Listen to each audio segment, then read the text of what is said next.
Buenas tardes, amigas y amigos de Radio Araucanía Andina. Aquí estamos en el 89.5. Hoy día, en un día distinto a lo habitual. Ayer, por algunas razones, no pudimos estar con ustedes, pero sí dejamos toda nuestra reserva para que hoy día viernes sea un gran día. Para ello, por cierto, desde Viña del Mar, David Espinosa, ¿cómo estás tú? Buenas tardes y bienvenida a esta conversación necesaria.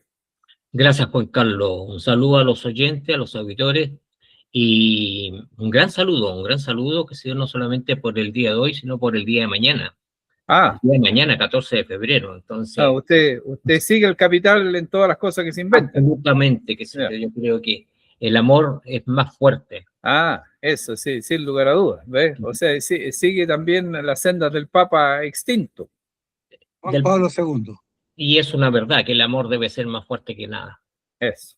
Muy bien, pues tomaremos en consideración esa situación y seguiremos enamorados de esto de comunicar. Héctor Ramírez, ¿cómo estás tú? Buenas tardes. Bien, Juan Carlos. Un agrado saludarte, igual a David. Y aquí estamos en el balneario más lindo de Chile, Arauco, que tiene una playa de más de 15 kilómetros. Mire, para que vea usted, ¿ves? Para que vea usted. No, saquen esas playas de, ¿cómo se llama? De las Salinas, Escaleta Barca y eso que eso ya está muy visto, muy contaminado. Pero bueno, en fin, sin entrar en esa polémica, vamos a entrar en otras conversaciones que son importantes. Nuestro presidente electo hizo un viaje por América, por Centroamérica, diría yo, básicamente. Estuvo en El Salvador, ¿no es cierto?, en Santo Domingo, y también llegó a Europa. David, ¿cómo podemos sintetizar este viaje y particularmente lo que pasó en Bruselas con nuestro presidente electo?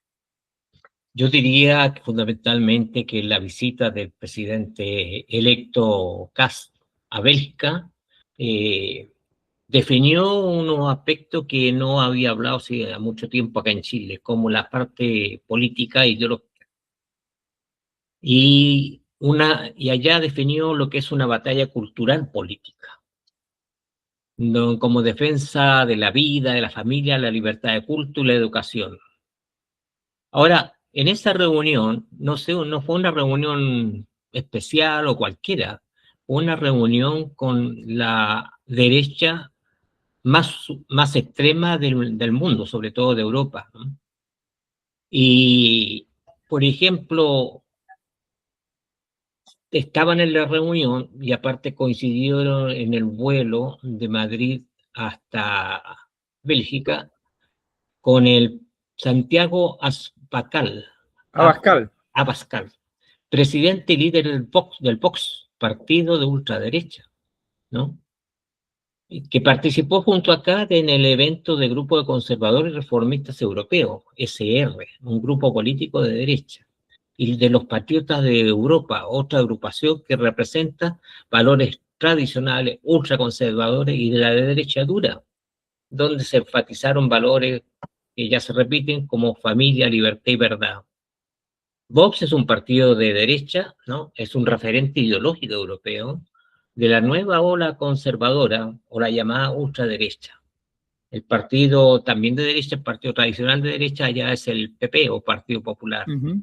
También participó en reuniones en Italia con Giorgia Meloni, primera ministra de Italia y líder del partido de derecha Hermanos de Italia, conservadurismo nacional, seguridad, inmigración y valores tradicionales.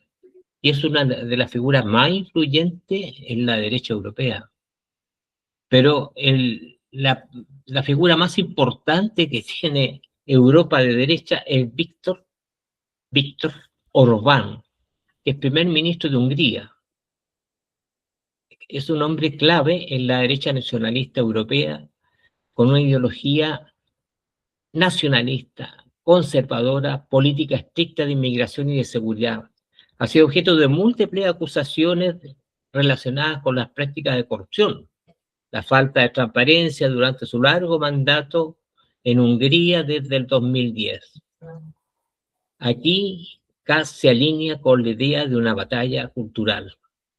Eso es en síntesis lo que podría agregar como una introducción, qué sé yo, a esto que vamos relatar hoy, a conversar hoy. Ok, gracias David.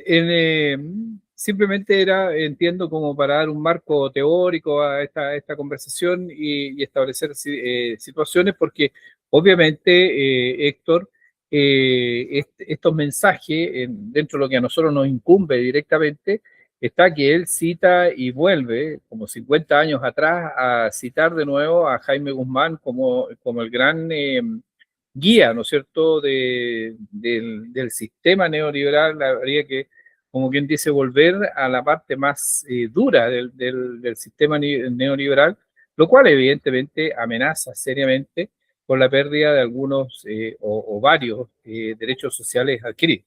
Héctor Ramírez.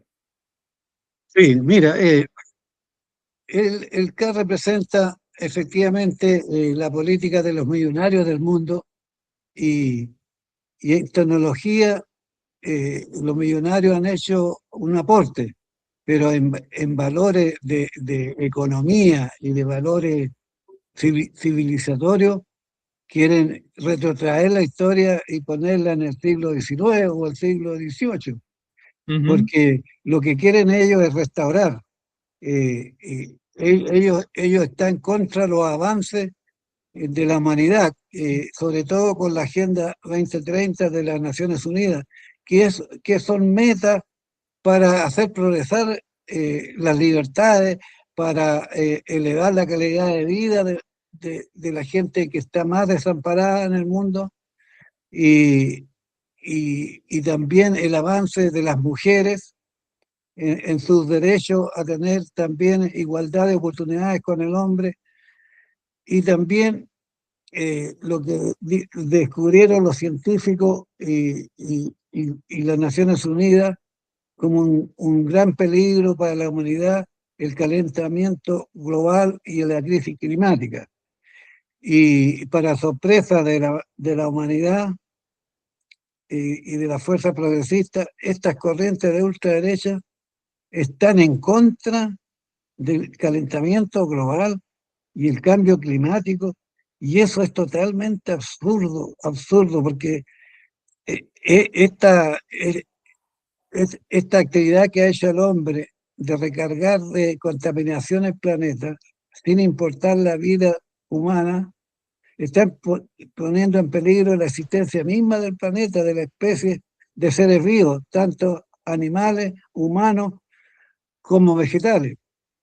Así es que eso es estar contra la historia, contra ujú. el avance de la historia. Todos los pueblos del mundo agrupados en las Naciones Unidas se pusieron metas para que no avance el cambio climático, el calentamiento global. Se pusieron metas todos los países. ¿Y qué han hecho los millonarios del mundo, los partidos de ultraderecha? Han tratado de boicotear, ¿ya? De minimizar o simplemente en no creer en eh, en estos descubrimientos científicos de defensa del planeta y de la vida. Entonces eso es lo grave, eso es lo grave. El calentamiento global se está produciendo día a día, o lo estamos viendo nosotros en los incendios, ya Ujú. por las temperaturas avanzan más allá de lo que corresponde a un planeta sano, ¿ya? Esto se comenzó en el año 1992, empezaron las metas para los países del mundo cuando se descubrió que el planeta se estaba calentando más allá de lo que lo había hecho en los últimos 50 siglos. Entonces, estamos en un grave problema con este grupo de millonarios eh, y que para peor, no son gente que sobresalga en inteligencia o en sus capacidades, son toda gente mediocre, los líderes de la ultraderecha. ¿Para qué decir los que encabezaron esta corriente como Hitler del partido nazi? Era un porro como alumno en el colegio, era un porro, Ujú. ¿ya? ¿Y cómo llegó a fundar este partido con su discurso, ¿ya? Con su bla bla, cautivó a las masas. Y como Exactamente, era ignorante, trató de irse contra los judíos y derrotar a la Unión Soviética. Y para eso hizo alianza con otras potencias como Japón y el fascista Mussolini de Italia. Y, exactamente, y esa hazaña tuvo, por desgracia, la Segunda Guerra Mundial, con más de 60 millones de muertos y asesinados. Entonces el mundo está volviendo a esta gente mediocre que cree que niega el pasado para, para no sentir vergüenza de lo que han hecho sus antecesores. Y hoy día el reemplazante de Hitler es el presidente de Estados Unidos, Donald Trump, que, que todos sabemos lo que está haciendo. exactamente. Está el mundo en caos, está en total incertidumbre, no, es un hombre totalmente impredecible, no es una persona preparada, educada tampoco, ha sido simplemente un negociante inmobiliario y que recibió herencias de su familia. No es que él haya construido la riqueza que tiene, sino que heredó. Exactamente. Y acá tiene, en América Latina y en Europa tiene seguidores, ¿ya? Tiene seguidores, y lo que se ha comprobado de por qué han tenido tantos seguidores ha sido porque han usado las redes sociales en forma turbia, con fake news, noticias falsas, pero empleadas científicamente, las noticias falsas. Y el primero que experimentó esto fue Trump. Trump triunfó el año 2016 poniéndole una cantidad de noticias falsas por estado. Exactamente. Un estado quería una cosa, él le colocaba que él le iba a cumplir.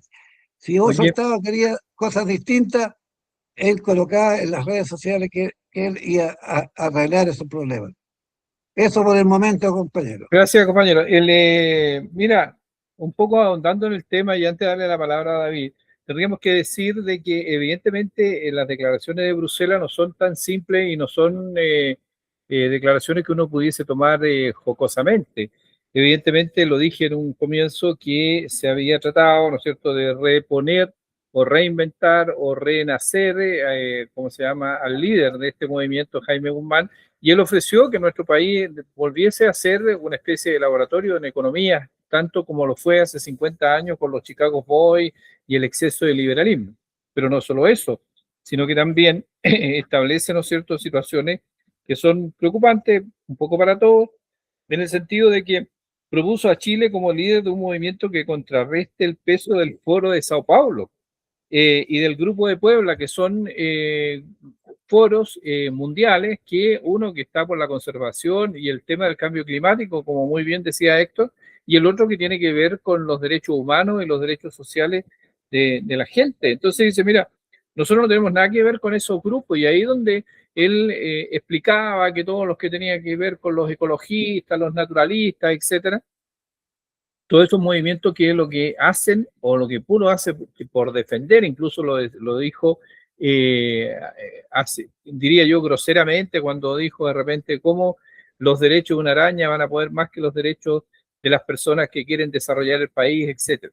Ridiculizando algo que en realidad yo creo que él quedó en ridículo dentro de lo que es el tema mundial, porque el problema no es ese. El problema es que, como bien decía Héctor, nuestra vivencia humana ha sido tan irresponsable con el medio ambiente que hemos llegado a un punto en que ya no podemos, la Tierra no aguanta más y tenemos que empezar a parar y ¿cómo se llama?, cambiar los modelos de producción, los modelos expansionistas, etcétera, y un poco devolver a la naturaleza lo que nosotros le hemos hurtado derechamente. Entonces, a partir de ahí, esta forma de, ¿cómo se llama?, reivindicar la propiedad privada y el mercado como ente regulador, a mí me parece que es, ¿cómo se llama?, demasiado, diría yo, demasiado duro, entendiendo que, o ha habido que estuvo casi toda la campaña, no quiso hablar de estas cosas, siempre se hizo el leso, por decirlo de alguna manera, acuérdense que figuró 3 puntos que eran base, que la seguridad, ¿no es cierto?, que el país se caía a pedazos y que había que hacer un gobierno de emergencia. A partir de ahí, David, ¿cómo ves tú primero, cómo te toman estas declaraciones en Bruselas y luego a qué podríamos aspirar o qué podríamos esperar de esto? Bueno, realmente no me sorprenden las declaraciones de Bruselas. Kass y la derecha internacional, ¿no? Es un grupo que practica una política bastante novedosa y que ha llegado a las masas, lamentablemente, a través del miedo, ¿no? La promesa de control por parte de ellos, y el relato dice, nosotros versus ellos, y usan los valores cotidianos, la familia, el esfuerzo, el trabajo, ¿no? Y con esto busca convencer racionalmente, sino alinear emocionalmente. La emoción para ellos es lo más importante y eso llega a la gente, lamentablemente. O sea, la racionalidad está quedando de lado. Porque no, sus propuestas no son racionales. No son racionales volver atrás. Y hay una problemática real que se va a presentar, suponte, cuando él habla contra el feminismo, el animalismo, el ambientalismo. Lo único que le faltó es el fascismo, ¿no? No dijo nada respecto del fascismo. Y como referente, poner a Jaime Guzmán como referente político y doctrinario, realmente yo creo que se pasó varios pueblos, ¿no? Porque realmente es una figura de los años 70, Pero sí sigue vigente las políticas económicas que quieren implementar, y lo que tú decías muy bien, y da a conocer de que Chile va a continuar siendo un laboratorio de los experimentos económicos y sociales y políticos. Y eso es preocupante porque para volver a hacer crecer este país, él va a echar mano a los programas sociales que él crea que hay que sacarlos y simplemente con eso financiar los gastos del Estado para rebajar los impuestos a los empresarios. Entonces, una política retrógrada en todo sentido. El problema es cómo nos organizamos nosotros para contrarrestar esas políticas. En ese sentido, Héctor, tú que eres experto en derecho laboral, respecto de lo recién aprobado en Argentina, de esta experiencia de recorte de derechos a los trabajadores, de la jornada de trabajo, de la forma de pago, de eliminar la indemnización derechamente, donde incluso el derecho a reunirse, que tiene que estar autorizado por el empleado, por el empleador, quiero decir. Esa es una muestra, diría yo, clara, ¿no es cierto?, inequívoca de que efectivamente la motosierra que él siempre apuntó hacia arriba, resulta que está apuntando hacia los obreros de Argentina directamente. Mira, nosotros perfectamente tenemos derecho a sospechar de que él podría intentar retroceder en los avances laborales del pueblo chileno. Porque él fue a Argentina y dijo que Milei era un faro para él, cuando en Argentina está quedando, el gobierno ha creado una catástrofe social. En Argentina hay hambre, miseria, retroceso, pobreza, a partir de las políticas que ha implementado Milei. Bueno, y él, si para él es un faro Milei, yo creo que va a intentar acá hacer contrarreforma, ¿ya? Contrarreforma contra los trabajadores. Y en su programa ya contempla de eliminar los años de servicio, ¿ya? Yo creo que los trabajadores, los 9 millones de trabajadores activos en Chile, va a haber una reacción, a esta eliminación de derechos. Ahora, a las 40 horas podría retroceder en aquello. El ingreso mínimo necesita de más recursos del Estado, y resulta que él va a ir contra esta reforma. ¿Para qué decir que en su programa también contemplaba hacerle reforma a la ley de pensiones, cosa que yo creo que en el Congreso no va a pasar, porque la gente ya percibió en enero en enero, ya la gente percibió que esa reforma de pensiones del presidente Boric y, y de la ministra del Trabajo, Janet Jara, fue beneficiosa para el pueblo de Chile. Recibieron entre 90.000 y 140.000 pesos de aumento todos los pensionados de la AFP, todos los pensionados de la AFP. Y las mujeres recibieron más por dos variables que se incorporaron ahí en la reforma de pensiones. Una es por los años cotizados y la otra es por el cálculo de edad que se le hace a las mujeres y que su pensión sea inferior. Así que los 9 millones de trabajadores y todos los pensionados de Chile deben estar atentos para que no se le ocurra a este presidente que tanto admira a Milei, que tiene una catástrofe social en Argentina, que vaya a querer disminuir derechos adquiridos por los trabajadores y los pensionados chilenos. Y en ese sentido, David, tú que eres más experto en estas cosas y el estudioso de la economía, evidentemente no es cierto que el país se estaba cayendo a pedazos y que CAS va a recibir un gobierno, dicen, mucho mejor de los que se han recibido todos hasta la fecha, digamos, o sea, desde el retorno a la democracia, que no es menor. Y por los indicadores o los macroindicadores que se establecen, ¿no es cierto? Una inflación controlada, un crecimiento no muy grande, pero sostenido, crecimiento al fin y al cabo, una paz social que no es menor, por lo menos para el tema de la región. ¿Qué debiera hacer o qué es lo que harías tú como economista, digamos, para seguir esa senda? ¿O ellos tú crees que van a frenar el carro y van a ir a buscar conflictos donde no los hay, finalmente, ¿no? Mira, en eso el Saller, un tremendo economista que fue presidente del Banco Central hace muchos años, manifestó de que ningún gobierno, ¿no?, había recibido el país tan ordenado en la parte económica. Tan ordenado, qué sé yo, y con cifras positivas, realmente positivas y en aumento. O sea, el viento de cola que tiene la economía chilena es bastante fuerte y debería haber un aumento general del crecimiento, ¿no? Del crecimiento y de todos los índices. El punto es que yo creo que la estrategia del gobierno de Kast va a ser muy compleja por dos razones muy importantes.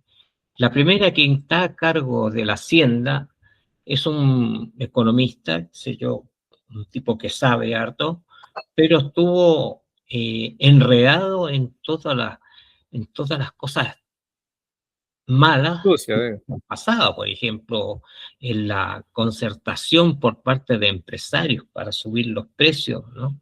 La corrupción, la colusión de los empresarios, las farmacias, los supermercados, los pollos, etcétera, ¿no? Es un montón de cosas. Entonces, uno realmente no tiene muchas esperanzas positivas si él quiere implementar, qué sé yo, una ganancia extraordinaria para la gente que en alguna medida represente, que son el gran empresariado, ¿no? Las multinacionales. Yo creo que hay que poner atención a cada paso que vayan dando y, como decía muy bien Héctor, qué sé yo, precaverse, porque los derechos sociales que ha costado mucho conquistar, es necesario mantenerlo. La parte económica en Chile, si bien no es de las mejores del mundo, es muy positiva, y ojalá, qué sé yo, que esto siga creciendo. Debería ir en una senda de crecimiento real y beneficios sociales para toda la gente. Y eso tenemos que preocuparnos todos, de que en la medida que haya crecimiento, que el crecimiento sea para todos. No crecimiento para un sector social o para los dueños de las empresas o de las multinacionales que sacan las ganancias fuera del país. El crecimiento tiene que ser de Chile, en Chile, desde Punta Arenas a Arica, para todo el mundo debe crecer socialmente. Eso. Y en ese sentido, Héctor, evidentemente, cuando hablamos de crecimiento económico, el crecimiento económico tiene que ir acompañado con otras cosas, ¿no es cierto? Con crecimiento en derechos sociales, en salud, en educación. Fíjense que hoy día escuchaba noticias y comentarios que se hacían respecto al tema de la vivienda. El gobierno casi cumplió o casi va a cumplir con las 400.000 viviendas que prometió que se iban a construir. Y no solo eso, sino que establecieron dos factores que no estaban en la promesa, pero que sí se cumplieron, que era la calidad de la vivienda, o sea que se aumentó en no sé cuántos metros cuadrados respecto de las viviendas sociales, estoy hablando, y que las viviendas sociales se construyeron dentro de los cascos urbanos. O sea, no se hicieron poblaciones por allá lejos donde los trabajadores o los habitantes quedan fuera del marco comunitario y social, digamos, por decirlo de alguna manera, y eso, si bien es cierto, no es una cosa medible en primera instancia, pero evidentemente que tiene que ver con la calidad de vida de la gente, porque no pierden los colegios, los niños no tienen por qué estarse transportando a grandes distancias, etcétera, y la gente va a trabajar también, queda más o menos en el mismo sector, en términos generales. Y eso a mí me parece que, claro, no se dice porque evidentemente seguimos con la idea de que ¿cómo se llama? El gobierno de Boris se cae a pedazos y necesitamos un gobierno de emergencia a todo poder. Héctor. Sí, mira, donde se nota una negativa ya del gobierno entrante, por sus personeros, es que no va a aprobar la ley de Salacuna. Y esa ley de Salacuna no tan solo beneficia a los niños, a cientos de miles de niños, sino que beneficia a las mujeres que quieren trabajar y dejar sus niños en la sala cuna. Ese es un gran proyecto para Chile, un gran proyecto, y se están negando a hacerlo. Si está listo ese proyecto, está a llegar, y ellos se están negando, y como se negaron en los 4 años a levantar el secreto bancario, porque si levantan el secreto bancario, quizás con qué cosa lo vamos a encontrar, tipo la Vivanco, ¿ya? Ángela Vivanco, porque no hay duda que hay negocios turbios y se descubrieron por casualidad, con los audios se descubrieron, y la cola que ha traído, y está cuestionada la Corte Suprema, nada menos, se vendían fallos, un escándalo, que ni en las peores pesadillas uno creería que había personas tan corruptas que vendían fallos. Y eso venía de Piñera, de Chadwick, que le dieron confianza a este abogado Hermosilla para que él contactara a las personas simpatizantes de Piñera y de Chadwick para nombrarlo en el Poder Judicial.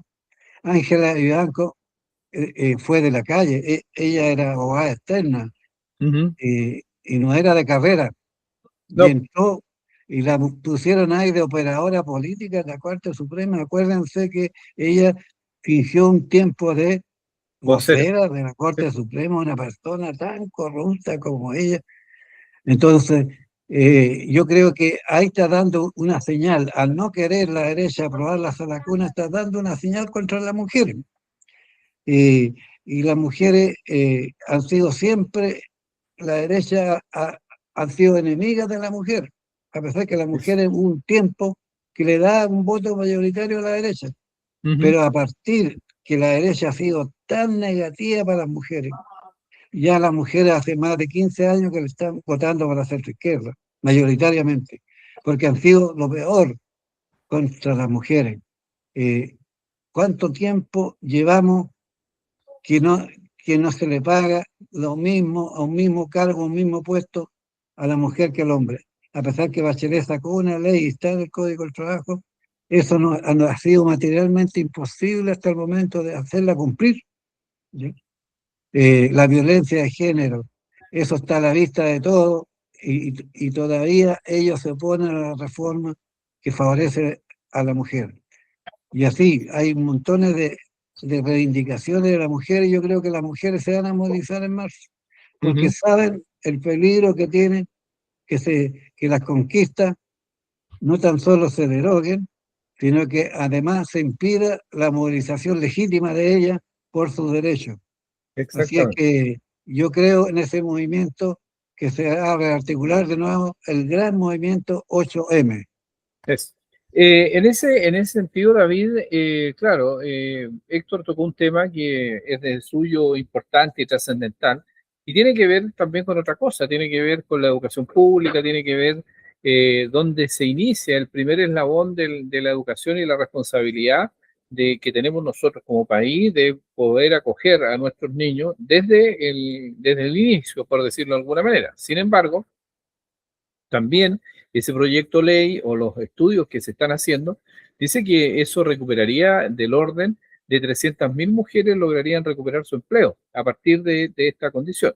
Y por cierto, los otros tópicos que toma Héctor, esta cosa del maltrato, esta cosa de la diferencia de sueldo, etcétera, hacen de que este 8 de marzo, si bien es cierto, va a ser aún con el gobierno del presidente Boris, pero que se nos vienen o se nos avecinan, eh, diría yo, situaciones medianamente difíciles o complicadas, digamos, por la incerteza, básicamente, de lo que va a ocurrir hacia adelante. ¿Cómo ves tú eso, David Espinosa?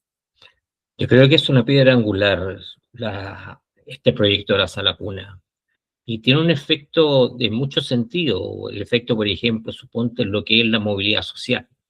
Es algo para mí básico, la movilidad social, que permite que una sociedad a la gente de más extrema pobreza la haga saltar, qué sé yo, a la clase media o algo por el estilo.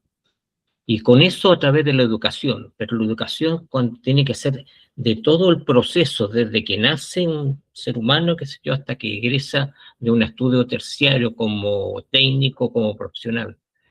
Y eso va a llevar, qué sé yo, a una solución del grave problema que tiene Chile respecto a la educación. Porque eso tiene que ir fundamentado, respaldado, por ejemplo, con una calidad en la educación. Cosa de dar el salto cualitativo, ¿no? Sobre todo en esta época de tantas transformaciones por la inteligencia artificial, por ejemplo. Adecuar la enseñanza desde el prekinder, desde la sala cuna para arriba, a las nuevas prácticas docentes que necesita la sociedad. Y esto va a mejorar, qué sé yo, la calidad de vida de las muchas mujeres que van a poder acceder al trabajo. Entonces, es un salto cualitativo. Yo quiero mencionar algo. Esto no solamente es un proyecto del presidente Boric, ¿no? Esto es una necesidad del país, del Estado. Piñera presentó un anteproyecto semejante, ¿no? Fue tomada la idea por Boris y representada, y mucha gente, incluso de derecha, están pidiendo a la ultraderecha que se una para aprobar este proyecto lo antes posible, porque es algo sentido, o sea, es algo del Estado, no debería ser de partidos políticos, es algo tan necesario, tan importante, ¿no? Que realmente llama la atención que existan parlamentarios, ¿no? En esta democracia representativa, que no están representando a sus votantes, porque cualquiera mujer que vea este proyecto va a estar a favor de este proyecto, sea de izquierda, de derecha, que haya votado por quien haya votado, porque es un beneficio social muy poderoso, muy fuerte, va a dar mucha fuerza en la economía, nos va a tirar para arriba, nos va a subir el pelo, va a estar mejor. Entonces, es algo tan importante, yo le doy tanta importancia, ¿no? Del punto de vista económico y del futuro, pues, del país, de la sociedad. En ese sentido, David, habría que decir que, por ejemplo, en la mañana escuchaba a la diputada Osandón y ella decía que evidentemente la derecha tenía que aprobar este proyecto, que no hay razones para rechazarlo y que debiera, incluso, diría yo, interpeló directamente al presidente electo Kast que tomara una decisión por la semana que queda, ¿cómo se llama?, de Congreso, y que se resolviera ahí esta cuestión. Ahora, evidentemente, mientras eso no haya, y las razones respecto de por qué votan sí o no y a quiénes están defendiendo.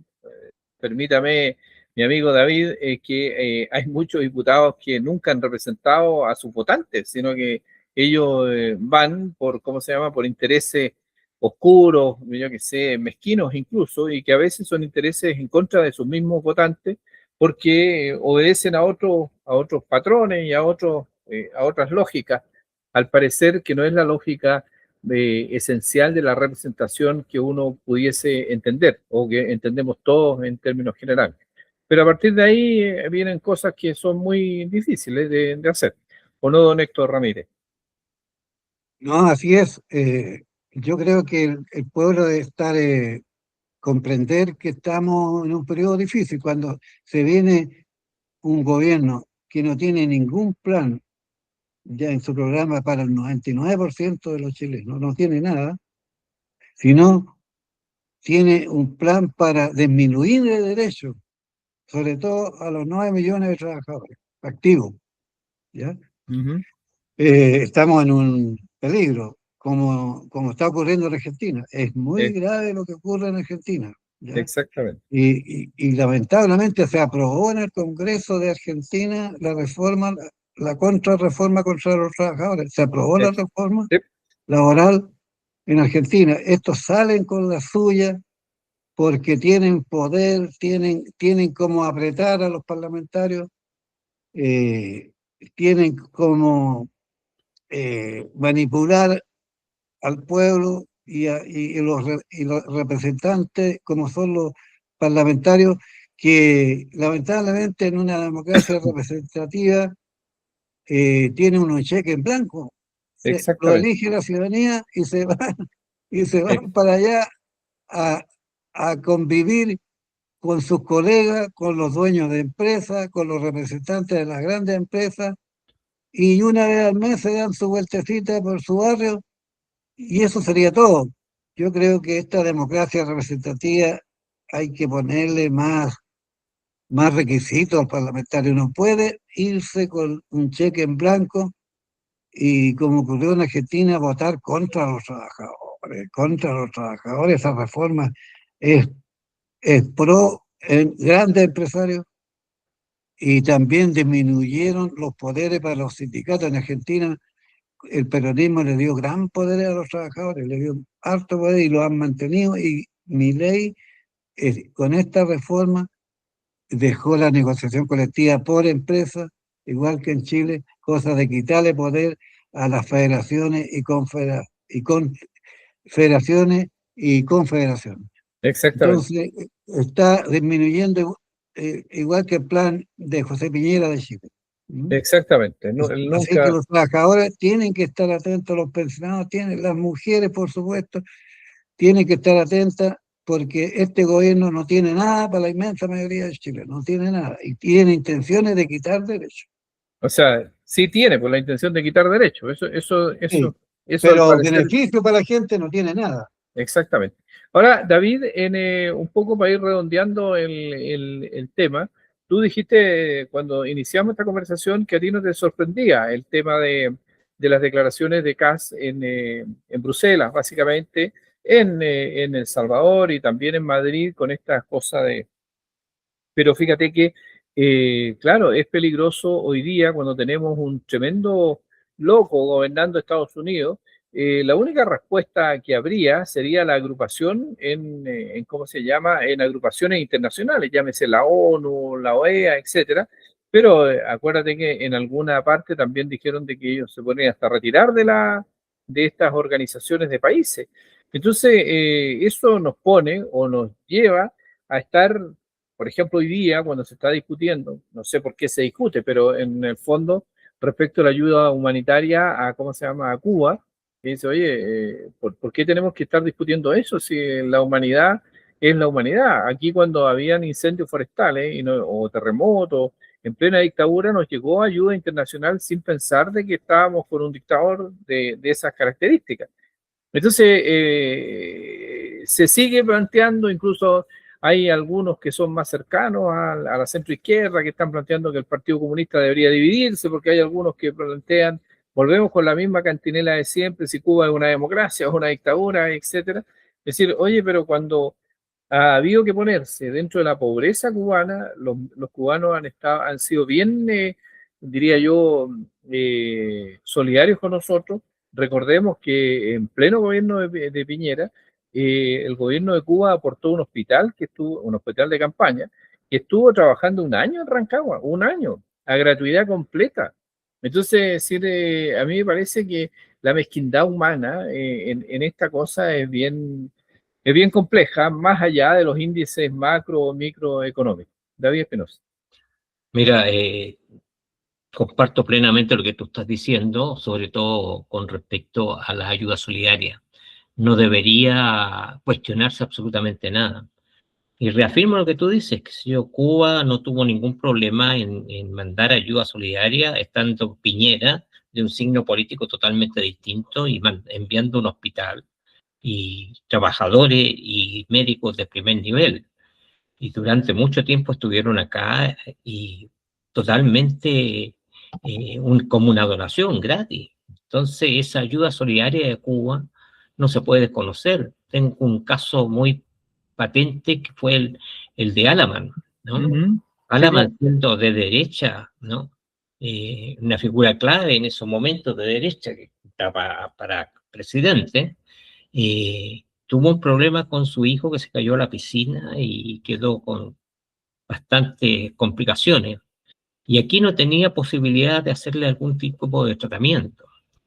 El gobierno de Cuba, Fidel Castro, personalmente lo llamó a Alamán y estuvieron en Cuba haciéndole un tratamiento que sí los cubanos eran expertos y bueno, la vida del niño fue mucho más placentera durante algunos años más. Incluso Fidel Castro a los padres los llevó a Cuba sin ningún costo y después cuando estaban de regreso a Chile, incluso Alamán lo comentó en la televisión, de que Fidel Castro lo llamaba preguntándole por su hijo, ¿no? Y entonces ese gesto solidario yo lo quiero remarcar de cómo el tipo de gente que está en el otro, en un sector de la política que ahora necesitan de nuestra solidaridad, nuestra comprensión y nuestra ayuda, sobre todo en una situación que es muy dramática y que puede afectar y matar realmente Aquí hay un embargo de Estados Unidos, pero es criminal lo que está haciendo Estados Unidos, para negarle la sal, el agua, el petróleo y cualquier forma de energía y supervivencia a Cuba. Porque Cuba no puede sobrevivir si no tiene petróleo para hacer funcionar el país. Entonces, el problema es criminal realmente porque hay gente que se puede empezar a morir. De ahí que la ayuda son toneladas de ayuda que ha mandado México, ¿no? Que ha mandado Brasil, que ha mandado otros países, ¿no? Eh, pero lamentablemente una situación muy compleja, muy complicada, y yo creo que el egoísmo humano no tiene parangón, lo que están diciendo algunos parlamentarios de la ultraderecha. ya.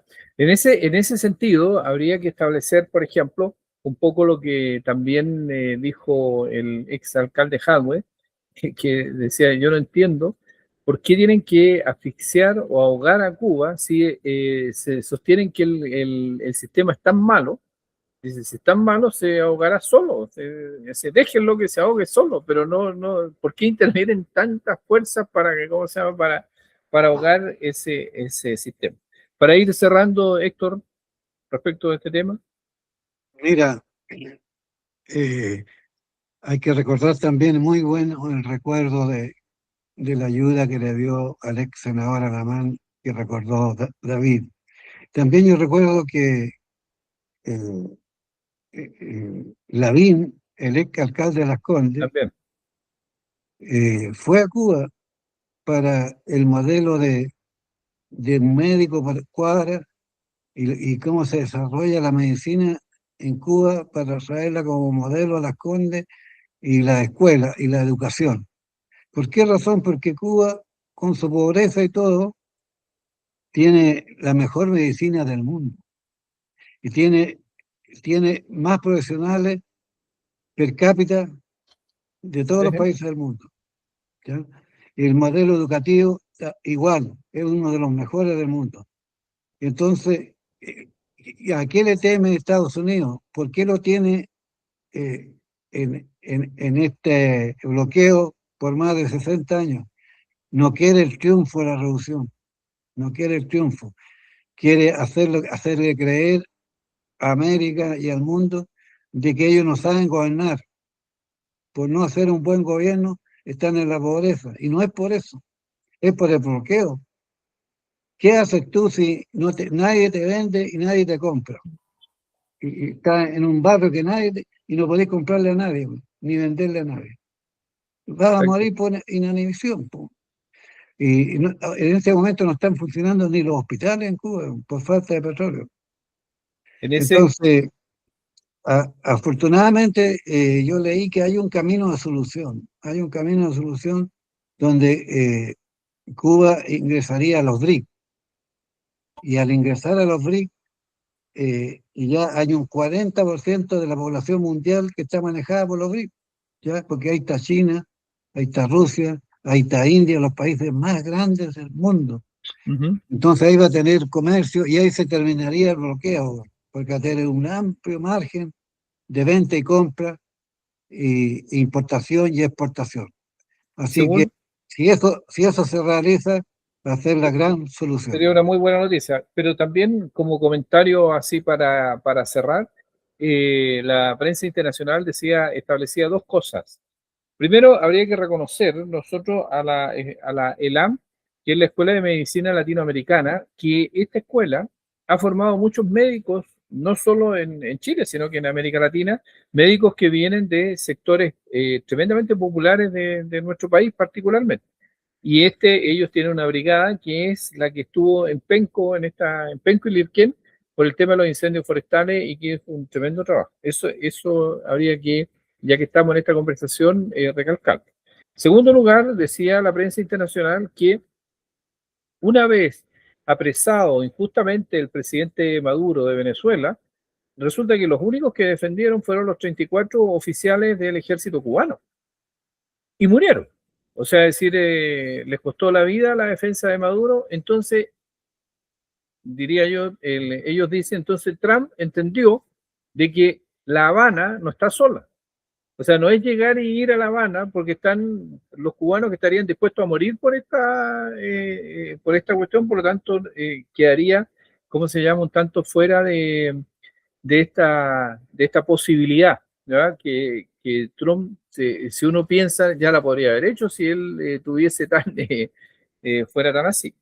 Y por otro lado, claro, evidentemente lo que apunta Héctor, que tanto China, Rusia, India, Pakistán, etcétera, están buscando una vía de solución que salga por el otro lado, digamos, y un poco porque esto que está ocurriendo es criminal, es injusto, es inhumano, en fin, tiene todas las razones y no tiene que ver ni con las izquierdas ni con la derecha, sino que tiene que ver con eso. David Espinosa, para terminar esta grata conversación de hoy día, un poco más tarde, pero grata al fin y al cabo. Yo quisiera reivindicar varias cosas. La primera, reivindicar de que Chile es un país solidario, ¿no? Y eso lo representa cuando hay catástrofe, cuando la Teletón, y no debe, qué sé yo, ponerse ante ojera y empezar a cuestionar la ayuda solidaria a Cuba. Y eso es muy importante. Lo segundo que quiero destacar es que, sin ninguna duda, ¿no?, la ley de la sala cuna es tan importante, es una piedra angular no solamente para este gobierno, no solamente para esta generación, fundamentalmente para las futuras generaciones. Entonces es un salto cualitativo de la sociedad. Entonces por eso yo hago un llamado que sea a toda la gente que lo piense. La otra vez hablábamos de los costos que puede hacer la política económica del nuevo gobierno de Kast. Hay que analizarlo bien, quién los paga, que cada uno analice realmente quién paga los costos. Y acá yo hago un llamado para que cada familia analice los beneficios que tendría cada persona, cada familia, cada hogar con esta ley de salas cuna.